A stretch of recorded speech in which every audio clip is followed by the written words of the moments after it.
les amateurs des courses NASCAR au milieu des années 80, la Monte Carlo SS était un incontournable. Sur la route comme sur la piste, elle se démarquait par son style masculin, typiquement américain.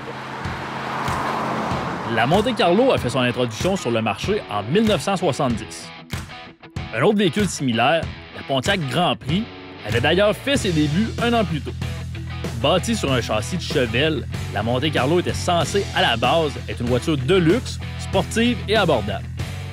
À l'époque, sa concurrente principale était la Ford Thunderbird, elle qui était d'ailleurs vendue à un prix un peu plus élevé.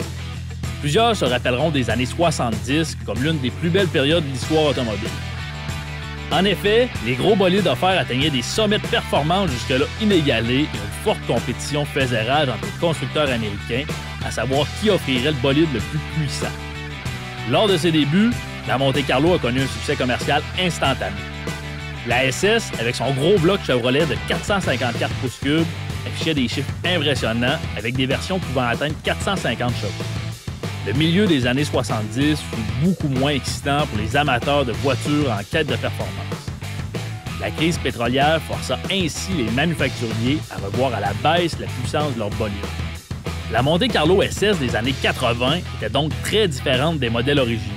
Faut dire que ses dimensions extérieures étaient plus modestes et ses moteurs de plus petite cylindrée. À cette époque, la Monte Carlo connut tout de même son heure de gloire et une forte popularité, surtout en raison de l'implication de Chevrolet avec ce bolide dans les courses américaines de la série NASCAR. Le très populaire pilote Dale Earnhardt Sr.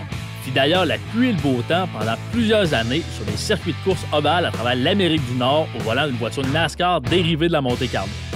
En 1986, une version nommée AeroCoupe fut même bâtie par Chevrolet à un nombre très limité de 200 exemplaires dans le but d'obtenir leur précieuse homologation afin de participer à ces fameuses compétitions.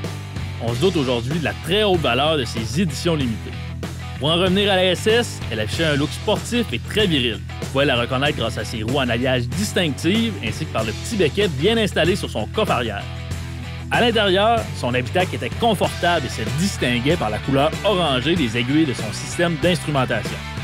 Le toit de style T-top était aussi apprécié de ses conducteurs et procurait à ce joli bolide un look unique.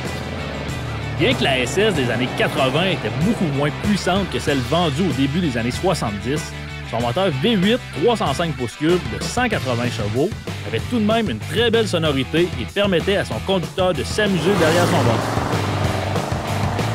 Ses suspensions et sa direction étaient aussi recalibrées dans le but de rendre la voiture un peu plus stable et nerveuse sur la route que les versions d'entrée de gamme. À l'époque, la vitesse de pointe de la SS était annoncée à 195 km/h. Les Monte Carlo seront vendus jusqu'en 1988.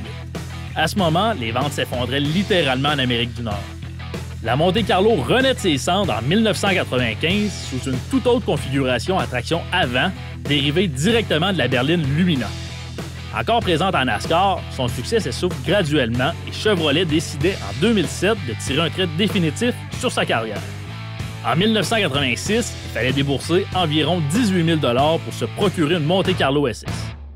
Aujourd'hui, son prix oscille entre 10 000 et 15 000 $ sur des petites annonces, tout dépendant de sa condition.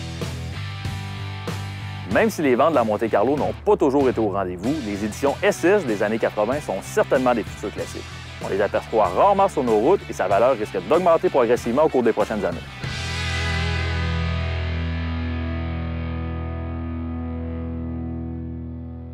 La semaine prochaine, Jacques, ce qu'on vous propose, c'est l'essai de la Mercedes AMG SL63. Un cabriolet absolument magnifique. Du côté des grands classiques, la Nissan 300 ZX. Oh, c'est quelque chose quand même. Effectivement. Et le pilote Carnado s'en va essayer la Nissan GT-R, une voiture qu'on surnomme Godzilla. Ça promet. Et n'oubliez pas d'aller consulter notre page Facebook Propulsion et bien sûr, suivre le guide de l'auto à l'antenne de TVA Sport.